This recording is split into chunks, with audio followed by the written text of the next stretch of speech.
Alhamdulillahirabbil alamin wassalatu wassalamu ala asyrafil anbiya'i wal mursalin wa ala alihi wa sahbihi ajma'in. Subhanaka la ilma lana illa ma 'allamtana innaka antal alimul hakim. Rabbi shrah li sadri wa yassir li amri wahlul 'uqdatam min lisani yafqahu qawli. Rabbi yassir wa la tu'assir wa tammim bil khair, amma ba'd. Para penonton dan sahabat-sahabat yang dikasihi sekalian, pertamanya, marilah sama-sama kita mengaturkan rasa syukur yang tak terhingga kepada Allah di atas peluang yang Allah masih lagi memberi ruang kepada kita untuk kita sama-sama menyediakan bekalan dalam kehidupan kita ini bagi untuk persiapan kita untuk kita hidup berkeseorangan di dalam kubur suatu ketika nanti. Kita masih lagi dalam membicarakan tentang mengenai satu tajuk yang kita sudah sering kali terlupa di kalangan kita untuk kita laksanakan dalam hidup kita, ialah yang disebut dengan ziarah kubur.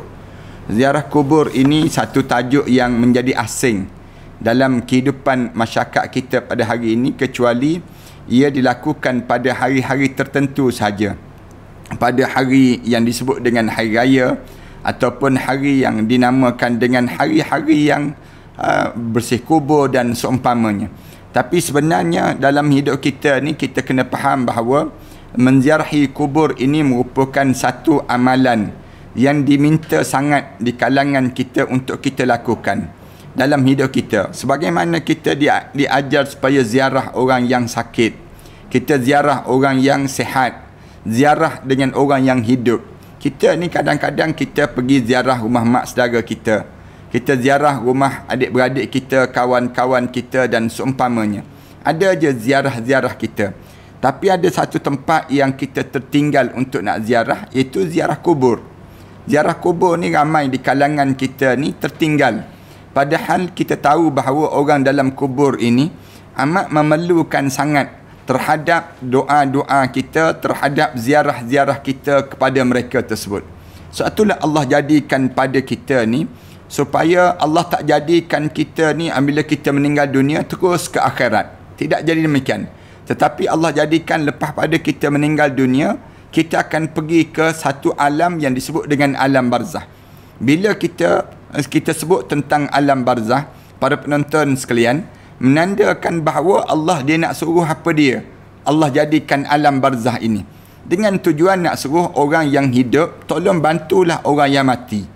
Orang mati, tolonglah untuk dapat manfaat daripada orang yang hidup. Sebab tu Allah jadikan barzah. Allah tak jadikan lepas pada kita mati terus ke akhirat. Tak, Allah jadikan pada kita ni sebelum daripada sampai ke akhirat, kita akan sampai dahulu ke barzah. Tujuan apa Allah jadikan barzah ni? Nak suruh orang yang hidup ni tolong bantu orang yang dalam kubur. Macam mana cara kita nak bantu orang dalam kubur ini? Selain daripada orang yang dah mati ni ditinggalkan anak-anak yang soleh, selain daripada dipanggil yang namakan dengan sedekatin jariyah, sedekah yang dia lakukan, selain daripada ilmu yang dia mengajar, salah satu lagi di mana dapat manfaatnya orang dalam kubur dengan ziarahnya orang yang hidup terhadap orang yang telah meninggal dunia. Yang ni di antara perkara yang Islam disuruh demikian. Rasulullah sallallahu alaihi wasallam pun sebut, haqqul muslim alal muslim sittah. Hak seorang Muslim ke atas seorang Muslim yang lain ni ada 6. Rasulullah ajar pada kita demikian. Rasulullah SAW sebut, bila kamu berjumpa, kamu menjadi tanggungjawab kamu bagi salam. Orang yang dengar salam, dia jawab terhadap salam yang dibagi salam tadi. Kemudian bila dia bersin, hendaklah kamu, hak yang kedua, bila dia bersin, hendaklah kamu doakan pada dia. Hak yang ketiga, bila dia dalam keadaan perlu dinasihat, maka nasihatilah dia. Hak yang keempat, bila dia jemput kamu ke majlis kenduri dan sebagainya yang dia lakukan, maka kamu kena penuhi jemputan dia. Hak yang kelima, bila dia sakit, hendaklah kamu ziarah dia. Hak yang keenam, bila dia meninggal dunia, hendaklah kamu mengiringi jenazahnya sampai ke kuburannya. Dan yang disebut juga ialah kita ziarah kubur bagi mereka yang telah meninggal dunia. Tuan-tuan, sahabat-sahabat sekalian, boleh jadi kita akan ziarah orang-orang yang, kalau kita ziarah juga, kita ziarah siapa? Ziarah orang yang kita kenal saja, ataupun dengan mak kita, ayah kita. kubur kawan-kawan kita tak ziarah dah. Kita ziarah dia waktu mana dia hidup. Pelik kan? Waktu mana dia dah meninggal dunia, kita tak ziarah dah dia. Sedangkan perlunya kita bila kita bersahabat ni, kita ziarah. Dia hidup, kita ziarah. Dapat pahala bila kita ziarah dia. Kemudian bila dia meninggal dunia pun, kita ziarah juga kuburnya. Pun dapat pahala juga. Yang kita bincang sebelum daripada ni, para penonton sekalian. Bila kita dalam keadaan yang sebelum daripada ni banyak hadis-hadis dan riwayat-riwayat yang cerita pada kita tentang mengenai kepentingan untuk kita ziarah orang dalam kubur. Sebab apa dia? Bila kita ziarah orang dalam kubur ni di saat yang kita datang, kita bagi salam, seluruh penduduk kubur tu akan jawab salam yang kita bagi salam. Kenapa besar sangat ke bagi salam? Besar. Salam-salam ni doa. Salam-salam ni maknanya tanda perdamaian. Tanda kitanya nak suruh dia dapat kebaikan. Sebab itulah bagi salam sunat hukum dia. Tapi jawab salam wajib dalam Islam. Padahal kita kata, kenapa yang sunat dibalas dengan yang wajib? Kita sebut demikian. Kerana apa dia? Kerana yang sunat dilakukan tadi dibalas dengan yang wajib ini, nak menunjukkan yang sunat ni penting dilakukan. Maka membalas pada yang sunat ini menjadi satu keutamaan dalam kehidupan kita. Allah jadikan demikian pada diri kita amalan. Bila kita bagi salam pada orang dalam kubur jawab salam kita. Dalam hadis yang cerita yang banyak, dalam athar yang cerita demikian juga, Rasulullah sebut, sebelum daripada ni aku larang kamu pergi ziarah kubur. Tapi sekarang ni kamu pergi ziarah kubur. Kerana dengan ziarah kubur ni dua-dua manfaat. Yang hidup pun manfaat, yang mati pun dapat manfaat. Dua-dua dapat memberi manfaat. Bila kita ziarah kubur ni, bukan manfaat untuk diri kita saja, ataupun manfaat untuk orang dalam kubur saja. Tetapi dua-dua ni dapat manfaat. Kita yang ziarah ni dapat manfaat, manakala orang dalam kubur tu dapat manfaat.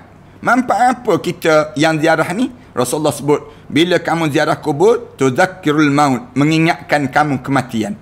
Dalam kitab yang lain disebut, dalam hadis yang lain sebut, bila kamu ziarah orang dalam kubur ini, kamu ziarah kubur, bukan masuk dalam kubur, tidak, tapi kamu ziarah kubur, maka orang dalam kubur ni dapat manfaat daripada doa yang kamu bagi salam. Kamu berdiri depan dia, kamu baca doa sampailah kamu pulang balik. Bila kamu melangkah, kamu balik daripada kubur, maka habislah saat mana manfaat yang dapat orang dalam kubur tadi.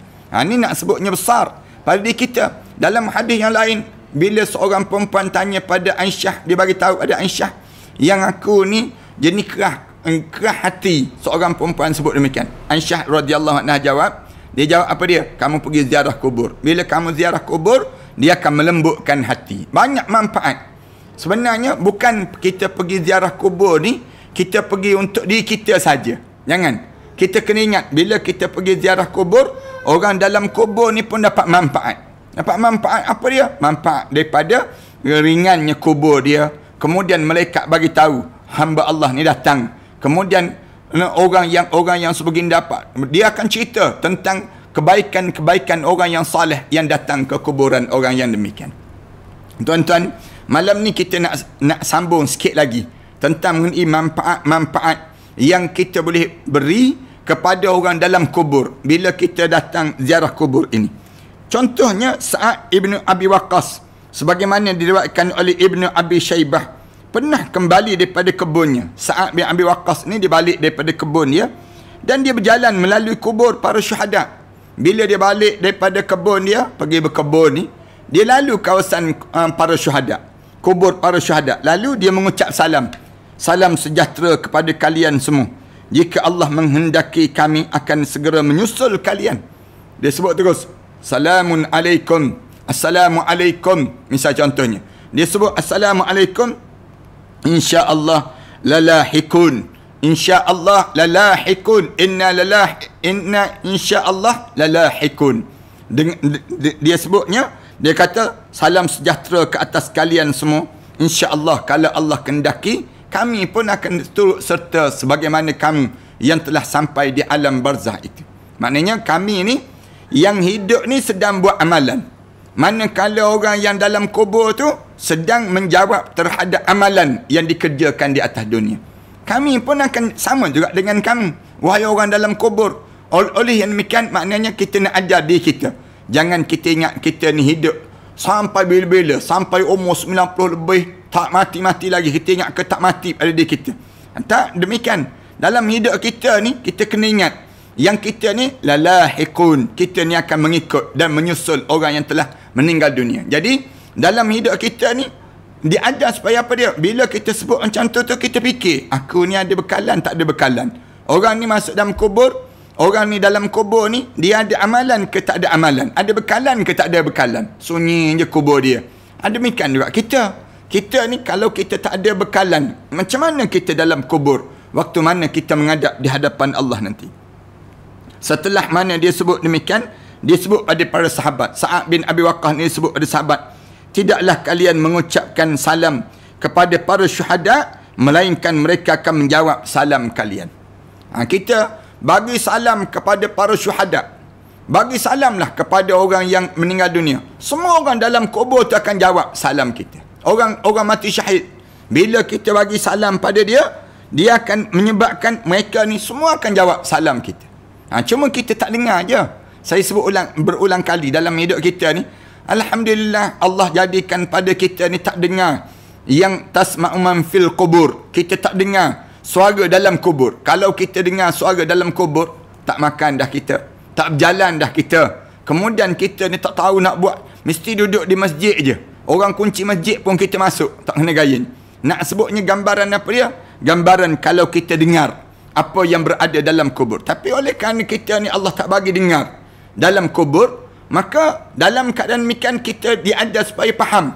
Faham apa dia? Faham orang dalam kubur, walaupun kita dah bagi salam pada dia, walaupun kita ni dah cakap, bagi tahu doa yang kita baca untuk dia, dia dengar dan dia jawab setiap salam-salam yang didatangi oleh mereka yang menziarahi kubur itu sendiri. Cara pada diri kita. Kemudian sementara Ibn Umar mengaku bahawa dia tidak melintasi suatu kubur pun, baik malam ataupun siang hari, melainkan Ibn Umar akan mengucapkan salam. Ibn Umar dia sebut demikian. Tak ada satu kubur pun yang dia lalui, kalau dia lalu sama ada siang ke malam, dia akan bagi salam. Bagi salam. Kerana apa dia? Kerana manfaat untuk kita, manfaat untuk orang dalam kubur. Itu cara demikian pada kita. Bila kita pergi tengok je kubur, tengok kubur, ni kubur orang Islam lah. Jangan kubur orang kafir pula. Dia bagi salam pada kubur orang kafir, tak ada manfaat. Dia panggil demikian. Tapi kubur orang Islam, bila kita tengok kubur orang Islam, bagi salam terus. Assalamualaikum ya darul mu'minin, antumus sabiqun wa inna nanhanu lalahiqun insyaallah bi amin. Bacalah doa-doa yang kita boleh baca dan kita sebut kepada mereka yang berada dalam kubur tersebut, dengan tujuan apa dia? Semua yang kita baca ni sampai pada orang dalam kubur tadi. Satu saya ulang banyak kali kan, dalam hidup kita ni yang terbaik pada kita ni ialah kubur ni kat mana? Kubur dekat dengan masjid. Dah kita tak boleh dah dikebumikan dekat masjid perkuburan Baqi'. Kemudian kita ni tak, katakanlah kita ni jauh, kita jauh daripada perkuburan Ma'la di Mekah dan sebagainya. Kita jauh daripada kubur di Masjidil Aqsa. Kita jauh daripada demikian. Maka kitanya usahalah pada diri kitanya dekat dengan masjid tersebut, masjid yang ada kubur dekat ni. Bila kita meninggal dunia, dikebumikan di tanah perkuburan yang demikian, dekat dengan masjid ini sendiri. Supaya apa dia? Kubur dekat dengan masjid ni. Tujuannya orang bagi salam.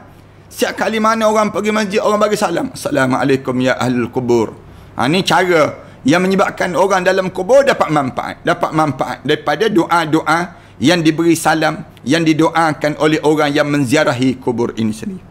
Ni tak orang kita kan, bila orang kita ni dia tak jauh daripada kubur ni, jauh daripada masjid ataupun jauh dalam kawasan masyarakat, jauh daripada masyarakat, dia jadi ngeri, menyebabkan orang kita tak pergi ziarah kubur.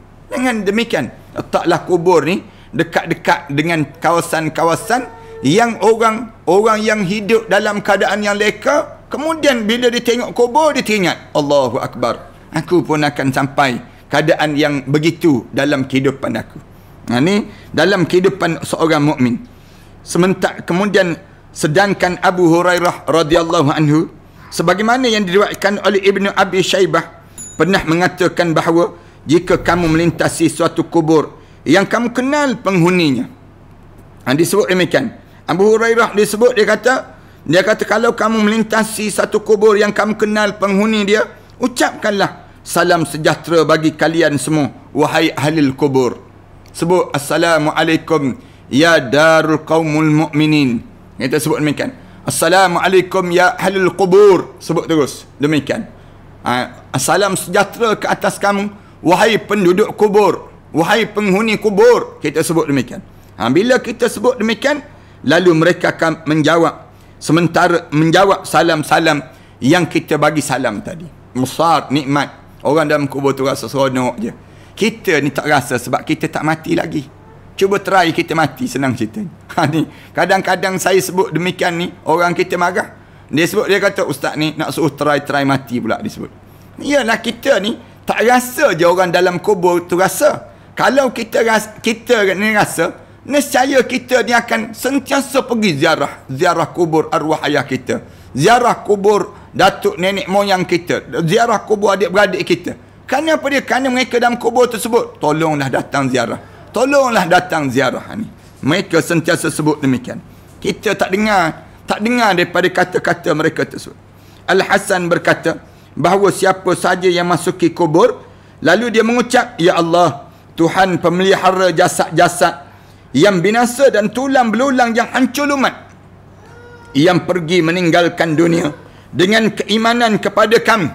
Dia baca doa, ya Allah, yang telah memelihara jasad-jasad yang binasa dan tulang-tulang yang hancur lumat, yang pernah meninggalkan dunia dengan keimanan kepada kami, berikanlah kepadanya rahmat di sisi kamu ya Allah, dan sampaikanlah salam daripadaku untuknya ya Allah.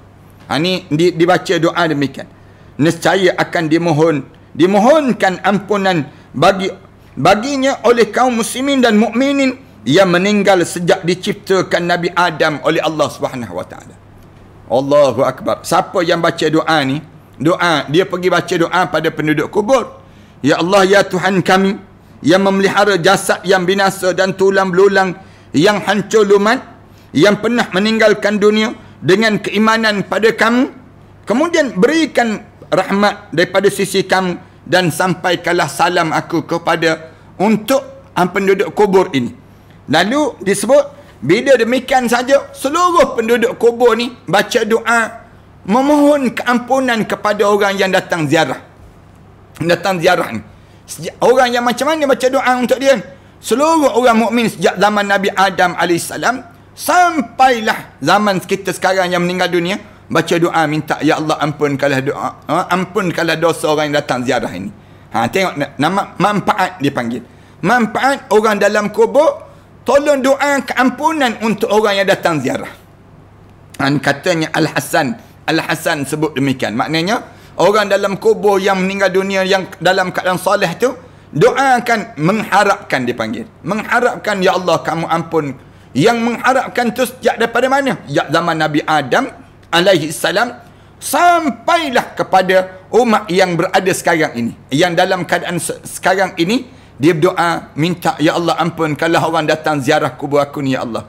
Semuanya baca doa untuk seorang. Kita datang kat Malaysia, berada dekat bumi Malaysia, misal contohnya kubur di Malaysia, orang Brunei, orang Singapura, orang daripada Arab Saudi, seluruh dunia ni semua baca doa untuk kehadiran kita di tanah kubur yang kita datang ziarah tadi. Allahu akbar. Kita ni sekarang kita rasa hidup atas dunia ni, orang kita dia rasa nikmat je atas dunia. Dia tak peduli lagi bagaimana orang dalam kubur. Kadang-kadang dia tak rasa nikmat yang dia bagaimana orang dalam kubur tersebut. Sedangkan menurut riwayat Abi ad-Dunya, hadis itu berlafaz nescaya Allah akan menetapkan baginya kebaikan sebanyak jumlah orang-orang yang sudah meninggal dunia dan anak cucu Adam sampai hari kiamat tiba. Dalam satu riwayat yang dia sebut bahawa bila kamu baca doa demikian, doa yang kita sebut tadi, ya Allah, ya wahai Tuhan pemelihara jasad-jasad yang binasa dan tulang-tulang yang hancur lumat, yang pergi meninggalkan dunia dengan keimanan pada kami. Berikanlah kepadanya rahmat kamu di sisi kamu dan sampaikan salam daripadaku untuk mereka semua tersebut, ya Allah. Nescaya Allah akan jadikan dia ni menetapkan kebaikan sebanyak jumlah orang yang sudah meninggal dunia daripada anak cucu Adam sampai hari kiamat. Allahu Akbar. Ni lain pula, bukan orang dalam kubur doa untuk kita, tapi Allah menetapkan kebaikan bila kita pergi ziarah kubur tu. Ziarah kubur orang meninggal dunia ni, baca doa-doa untuk dia. Allah tetapkan kebaikan semenjak daripada umat zaman Nabi Adam AS sampailah berlakunya hari kiamat. Allahu Akbar. Kita kan beza kan ziarah orang yang hidup dengan ziarah orang yang meninggal dunia. Kalau kita rajin baca, ada pahala kelebihan orang ziarah orang yang hidup. Ada pahala kelebihan ziarah orang yang dah mati. Macam mana nak ziarah orang mati? Lagi senang ziarah orang mati, ke kubur je. Pergi ke kubur je. Bila kita pergi ke kubur, ziarah orang di atas kubur tu bagi salam. Assalamualaikum ya dar kaum mukminin. Kita sebut demikian. Assalamualaikum ya ahlul kubur. Kita sebut saja demikian. Bila kita sebut saja demikian, kita dapat segala ganjaran-ganjaran kebaikan umat yang daripada zaman Nabi Adam AS sampailah hari kiamat. Allah kurniakan kelebihan pada orang yang menziarahi kubur. Tuan-tuan, kalau kita dengar ada tawaran-tawaran yang hebat di pasar raya, orang kita berebut nak pergi ke pasar raya tu, nak dapatkan tawaran hebat. Ni tawaran daripada Allah. Dalam satu riwayat kata bahawa tawaran yang Allah bagi apa dia? Ziarah kubur je. Bila kamu ziarah kubur, kamu dapat manfaat. Manfaat apa dia? Kebaikan yang Allah sediakan pada umat zaman Nabi Adam AS sampai kepada akhir zaman, sampai umat yang terhujung di hari kiamat tiba. Daripada Abu Hurairah, Ibnu Abi Ad-Dunya juga menuturkan bahawa siapa sahaja yang masuki kawasan perkuburan, siapa sahaja yang masuk kawasan perkuburan lalu dia memohon keampunan bagi para penghuni kubur tersebut, seakan-akan dia menyaksikan jenazah mereka serta mengerjakan solat ke atas mereka. Itu ganjaran yang Allah sediakan. Siapa yang pergi ke kubur, dia tengok, dia bagi salam pada penduduk kubur, pahala dia apa dia? Menyaksikan jenazah. Pahala dia macam dia mengiringi jenazah mereka serta mengerjakan solat ke atas mereka. Bagi salam je. Assalamualaikum ya ahlul kubur. Kita bagi salam. Seumpama kita sembahyang jenazah dia, seumpama kita mengiringi jenazah dia ke kuburan. Ini nak sebutnya pahala yang kita dapat pada, walaupun kita tak sempat pun nak solat jenazah mereka tersebut. Mereka meninggal dunia, takkan kita sempat nak solat semua dalam kubur tersebut. Jadi kita pergi bagi salam. Assalamualaikum. Pahala dia seumpama mana? Seumpama kita sedang seolah-olah kita mensolatkan seluruh jenazah-jenazah yang dalam kubur tersebut. Azhar Ibn Marwan menceritakan bahawa Bashar Ibn Mansur mempunyai suatu bilik. Jika dia nak mengerjakan solat asar, dia memasuki bilik itu dan dia membiarkan pintunya terbuka ke arah kubur. Rumah dia tu, dalam rumah dia, kemudian ada kubur dekat rumah dia. Dan bila dia nak solat saja solat asar, dia akan pergi, dia akan buka pintu rumah dia tu, nampak ke kubur. Dia solat sambil melihat ke arah kubur. Dia solat sambil melihat, sampai begitu sekali dia tengok gambaran bagaimana Allah jadikan kawasan kubur itu untuk dianya memudahkan pada diri dia terkesan dalam solat dia ni. Daripada Ibnu Umar radhiyallahu anhu, sebagaimana diriwayatkan oleh Ibnu Abi Ad-Dunya dan juga Al-Baihaqi, dituturkan bahawa jika dia menghantar seorang jenazah dan dia berjalan melintasi para penghuni kubur, lalu dia berdoa memohon keampunan bagi mereka tersebut. Sahabat-sahabat dia lakukan demikian. Ibnu Abi Ad-Dunya dan juga Al-Baihaqi dia cerita, Ibnu Umar kalau dia hantar jenazah, dia lalu kawasan kubur, mana-mana kubur, dia akan baca Allahumma ighfir lahu, Allahumma ighfir lahu, Allahumma ighfir lahu, Allahumma ighfir laha, Allahumma ighfir lahu, Allahumma ighfir lahum. Ya Allah, tolong ampunkan dosa mereka semua, ya Allah. Baca doa untuk mereka. Ibnu Abi Ad-Dunya dan Al-Baihaqi menuturkan riwayat daripada seorang yang berasal daripada keluarga Asim Al-Jahdari. Dia cerita macam ni, cerita keluarga dia. Aku pernah bermimpi bertemu dengan Asim Al-Jahdari beberapa tahun setelah kematian dia. Lepas pada meninggal dunia, Asim Al-Jahdari ni, dia mimpi. Aku tanya pada dia, bukankah kamu telah meninggal dunia? Dia jawab, benar. Ya, saya dah mati dah. Lalu di manakah kamu berada? Ditanya demikian. Kamu berada di mana? Dia menjawab, demi Allah, aku berada dalam salah satu taman-taman syurga. Dia jawab demikian. Alhamdulillah. Dijawab oleh saudara dia, dia mimpi yang dianya setelah mana bertemu setahun, beberapa tahun lepas pada kematian dia. Dia kata, aku berada dalam pada taman syurga. Aku dan beberapa orang daripada sahabat aku berkumpul pada setiap malam Jumaat dan pagi hari untuk menemui Bakar Ibnu Abi Abdillah Al-Muzni bagi mendapatkan kabar berita mengenai kalian. Kami ni meninggal dunia dah, tapi pagi-pagi Jumaat, bila kami akan berkumpul pagi Jumaat dan hari Jumaat ni untuk menemui Bakar Ibnu Abdillah Al-Muzni. Di kalangan roh-roh ni berkumpul. Dan berjumpa dengan Ibnu Abdillah ni, Bakar Ibnu Abdillah, bagi mendapat kabar berita mengenai kalian. Lebih lanjut aku tanya, apakah yang berkumpul itu, jasad ataupun roh kalian? Kami nak tahulah. Yang berkumpul-kumpul di alam kubur ni, roh ke jasad? Ditanya demikian. Dia menjawab, tidak mungkin itu dilakukan jasad kami. Jasad tak ada. Sebab kerana jasad kami telah binasa. Tetapi yang melakukan pertemuan itu adalah roh-roh, para roh yang berkumpul. Bila berkumpul? Pagi Jumaat. Bila pagi Jumaat? Kenapa? Nak tanya kabar orang yang hidup. Macam mana orang yang hidup ni? Sedang buat apa dia? Cerita apa dia? Lalu apakah kalian mengetahui ziarah yang kami lakukan terhadap kalian?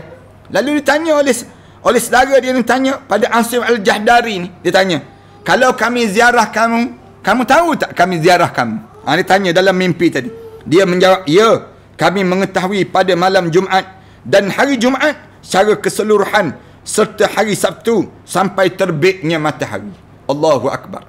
Dia sebut, kami start daripada hari Khamis malam Jumaat, diceritakan orang ni, keluarga kami begini, diberitahu, ditunjukkan keadaan sampai bila? Sampai hari Sabtu, bila terbitnya matahari pada pagi Sabtu. Tu cara demikian. Hari Jumaat, hari Khamis, start daripada petang Khamis, malam Jumaat tu, start daripada situ kami berkumpul. Roh-roh orang yang soleh-soleh ni berkumpul, mendengar berita-berita, kabar berita setiap orang yang hidup, macam mana keluarga dia yang hidup. Daripada siapa? Daripada orang soleh yang meninggal dunia ni. Mana-mana orang soleh meninggal dunia, dikumpulkan roh di kalangan mereka dan dengar cerita orang yang hidup macam mana. Termasuklah orang yang datang ziarah dan sebagainya. Aku tanya lagi, mengapa pada hari itu saja dan tidak semua hari? Aku tanya lagi, Asim Al-Jahdari, keluarga dia yang meninggal dunia bertahun-tahun, dia menjawab, kerana keistimewaan dan keagungan hari Jumaat.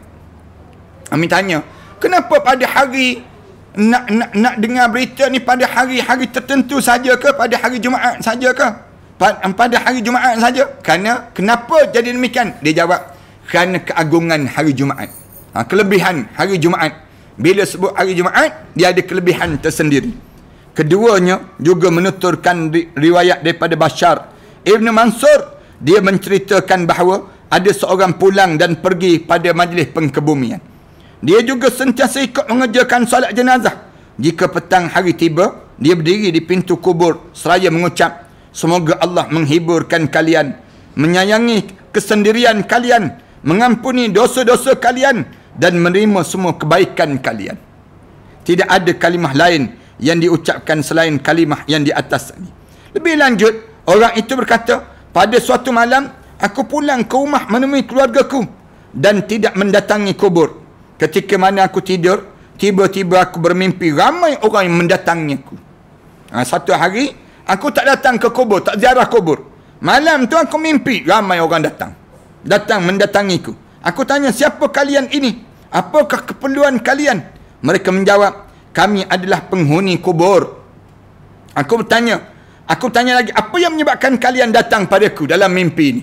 Dalam mimpi ini datang. Mereka menjawab, kamu sudah membiasakan memberi sesuatu pada kami pada saat kepulangan kamu menemui keluarga kami. Aku bertanya, pemberian apa itu? Mereka berucap, doa-doa yang kamu doakan pada kami, panjatkan untuk kami. Setelah mana Kamu tengok saja kubur, kamu akan baca doa tadi. Semoga Allah menghiburkan kalian, menyayangi kesendirian kalian, mengampuni dosa-dosa kalian dan menerima semua kebaikan daripada kalian. Satu hari dia balik-balik, dia tak singgah, tak baca doa demikian. Malam tu mimpi terus. Mimpi orang dalam kubur yang dalam keadaan yang datang. Kerana apa dia? Biasanya kamu akan baca doa pada kami. Tiba-tiba hari ni kamu tak baca doa pada kami. Allahu Akbar. Orang itu berkata lebih lanjut, setelah itu aku pun membiasakannya. Mulai daripada hari itu, bila lalu je kawasan kubur, aku akan baca doa. Lalu je kawasan kubur, aku akan baca doa. Ini sifat orang mukmin. Orang mukmin ni kita jadi demikianlah. Amalan kita lah tolong orang. Jangan tolong orang hidup je. Tolong samalah orang meninggal dunia. Orang kita ni dia faham, kena tolong ni tolong orang hidup je. Orang mati dia tak nak tolong. Macam mana nak tolong orang mati? Baca doa. Baca doa, kita baca doa-doa. Kita pergi dekat kubur, kawasan kubur dia, dan kita baca doa-doa yang baik untuk mereka. Orang itu berkata lebih lanjut lagi, setelah itu aku pun membiasakannya. Setelah itu aku membiasakannya. Bashar Ibn Mansur mengatakan, setelah itu orang tersebut tidak pernah meninggalkan doa-doa tersebut. Mulai daripada hari itu tak pernah ditinggalkan doa-doa tersebut. Abu Tayyah menuturkan bahawa Mutarrif pernah pergi ke padang belantara pada hari Jumaat. Dia berangkat pada awal malam dengan diterangi oleh cahaya yang terdapat pada pemukulnya. Ketika tengah malam, tiba-tiba dihinggapi rasa mengantuk. Dia rasa mengantuk yang masak. Sedangkan dia masih berada di atas kudanya. Tiba-tiba dia melihat seakan-akan setiap penghuni kubur duduk di atas kuburnya. Dia nampak begitu.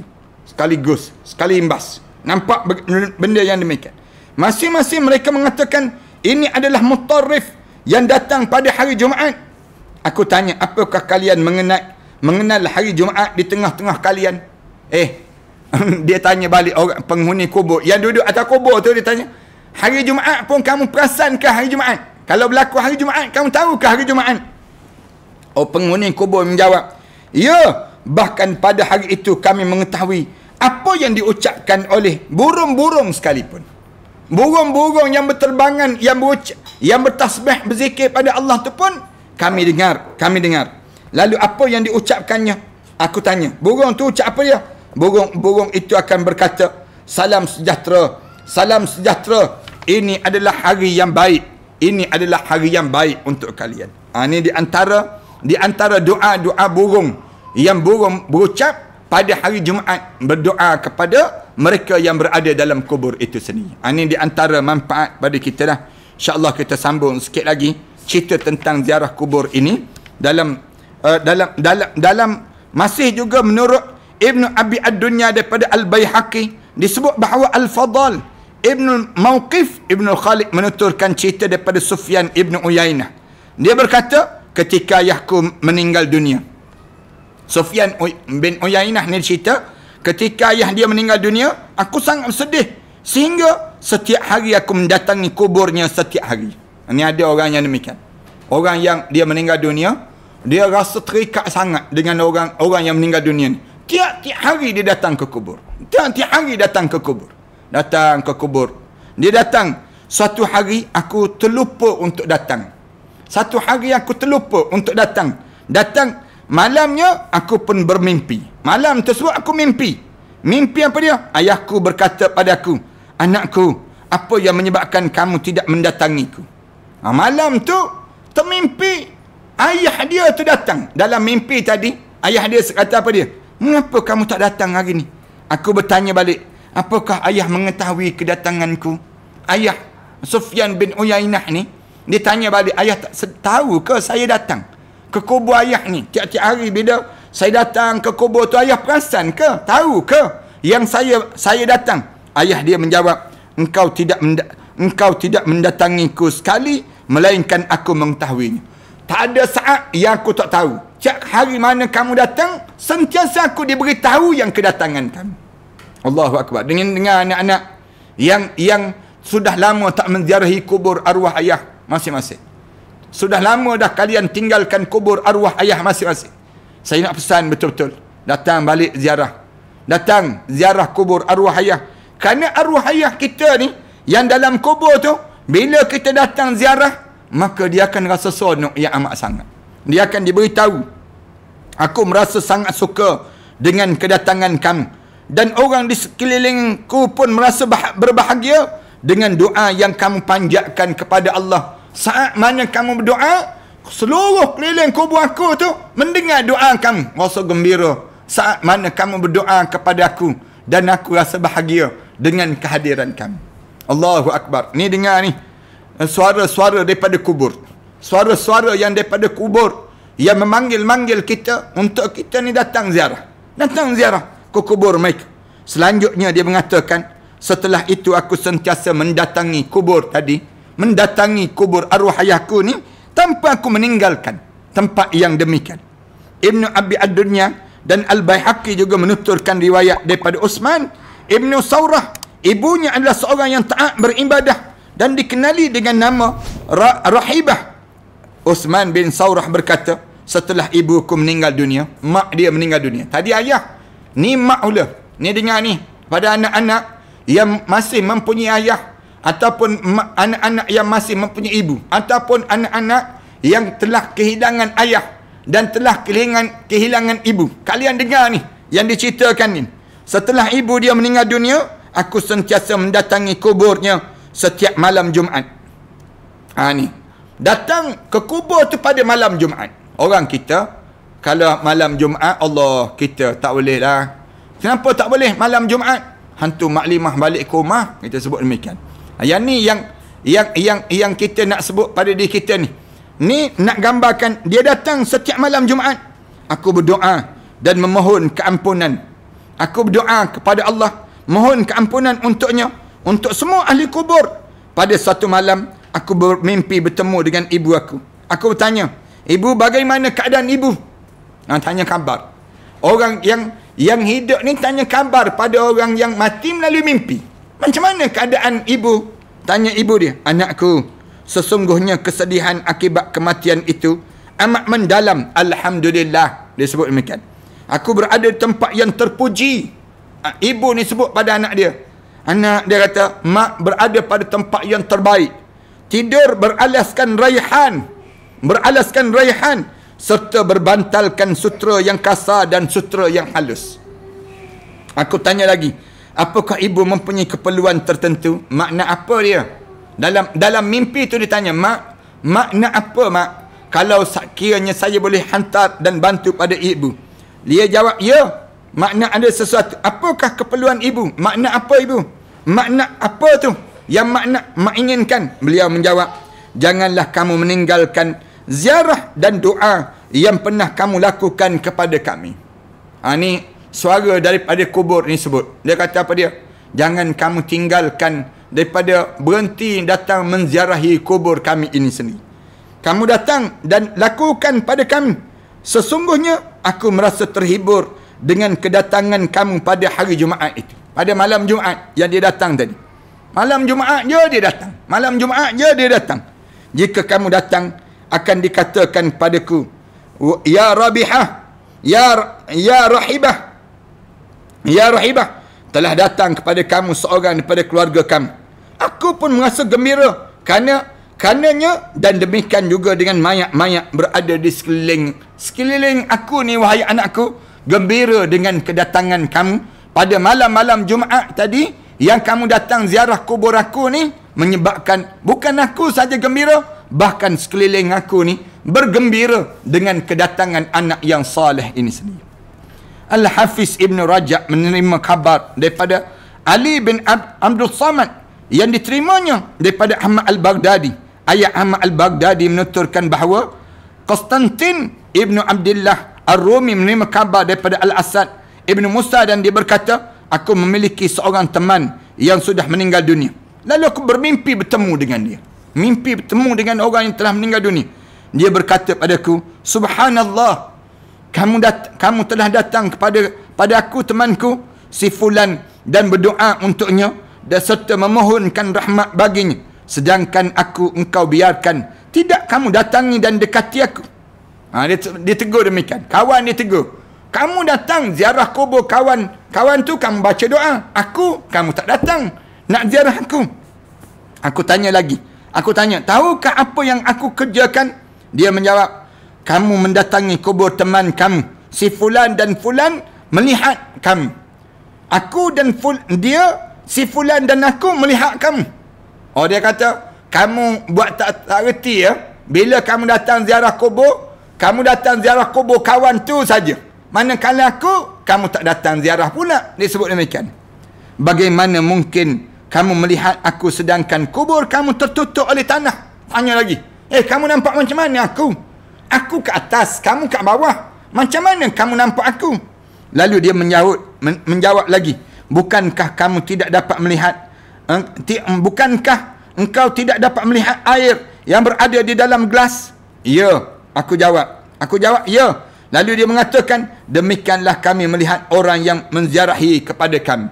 Bila kami tengok saja orang ziarah kami tengok macam orang yang ada air segelas begitu, kemudian dalam orang yang berada di sebelah kanan tersebut nampak bayang-bayang, balam-balam tu nampak itu. Allahu Akbar. Abu Al-Jar Al-Hujaimi menuturkan, aku pernah mendatangi Nabi SAW. Aku ucap, Alaikassalam ya Rasulullah. Lalu beliau berkata, jangan kamu mengucap alaikassalam, kerana ia merupakan salam yang diucapkan bagi orang yang sudah meninggal dunia. Dengan demikian dapat dikatakan bahawa yang disunnahkan dalam ucapan salam bagi orang yang sudah meninggal itu berupa alaikumussalam, iaitu dengan mendahului kata alaikumussalam. Hal itu juga telah dibenarkan oleh hadis sebelumnya, tatkala mana Rasulullah mengucapkan salam, Assalamualaikum dar qaumun mu'minin.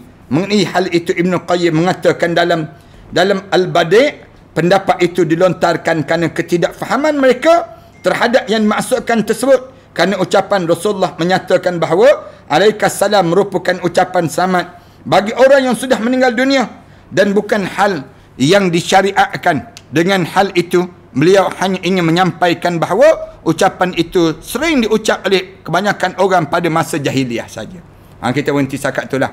Mudah-mudahan Allah jadikan kebaikan daripada pertemuan kita ini, dan Allah jadikan pada diri kita, pada diri kita ni ada peluang je ziarah kubur. Ada peluang je ziarah kubur.